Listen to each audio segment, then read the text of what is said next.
maravillosas, de mucha experiencia atrás de muchos musicales que hemos hecho, que nos han permitido tener hoy la madurez para hacer un musical de este tamaño, de esta envergadura.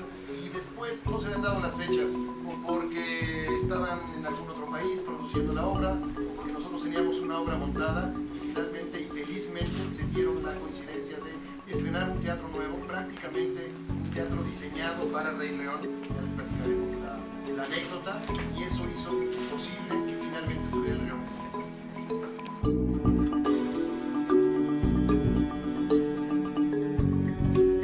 La anécdota es que venimos por primera vez a ver este teatro, que nos pidieron que lo operáramos el teatro, y cuando lo vimos, pues vimos que estaba con una vocación diferente a la que era para musicales y que no era del todo apropiado. Por esas fechas estábamos estrenando Mary Poppins en México, y Tom Schumacher, Don Colin y Felipe, amigos de mucho tiempo, vinieron a conocer el teatro, y yo los estaba tratando de enamorar para decirles: este teatro puede estar Rey León finalmente. Y después Tom Schumacher dijo: pues es que aquí no puede caber Rey León, como está no se puede hacer, no se debe de hacer, no podríamos. Y entonces se convencionaron los propietarios del teatro en hacer los cambios. En una reunión en la que Tom Schumacher participó en la comida, dijo muy claramente: si hacen este cambio, podríamos dar Rey León a México. Y los cambios que hicieron, gracias a los comentarios de Tom Schumacher.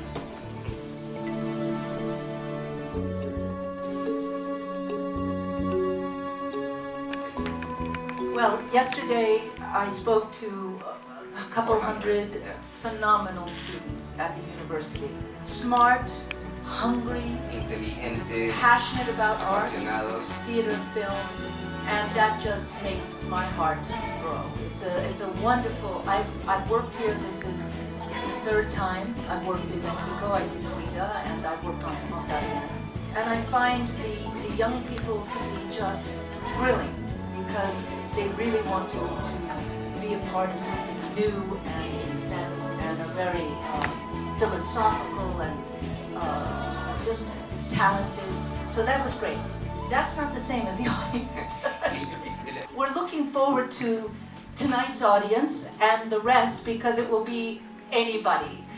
So far, I've seen a couple that have been sponsored, so it's a very different kind of audience. One thing I want to say is, because we talked a little bit about it, we hope that this production, that this performance of The Lion King speaks to many different types of people.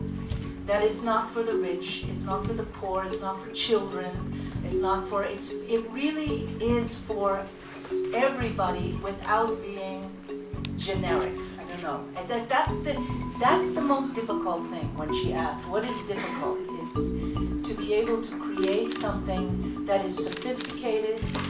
A child can get on one level, but someone who may not like musical theater will also find something very moving or artistic about it as well.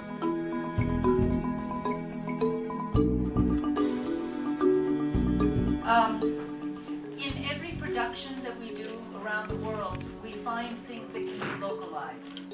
And that makes it very owned by the Mexican performers. So whether it's the humor, which is usually the humor, you need to find it, the neighborhood from where the characters come, all of that becomes very, very specific to Mexico. And the translation has that character. So this is a Mexican Lion King, El Rey León. It's different than the Spanish El Rey León. In Spain, completely different. It's the same story, but we want to make the references identifiable to the people of Mexico City, and that was the goal of some of the accents that are chosen for the characters.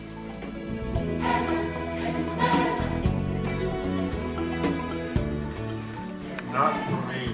The dancers are all wonderful and beautifully trained. The one difference is I had to explain to them that they're not just performing for the beauty of the line, but they're telling the story. They have to tell the story in all the dances, and that was a little difficult, slightly.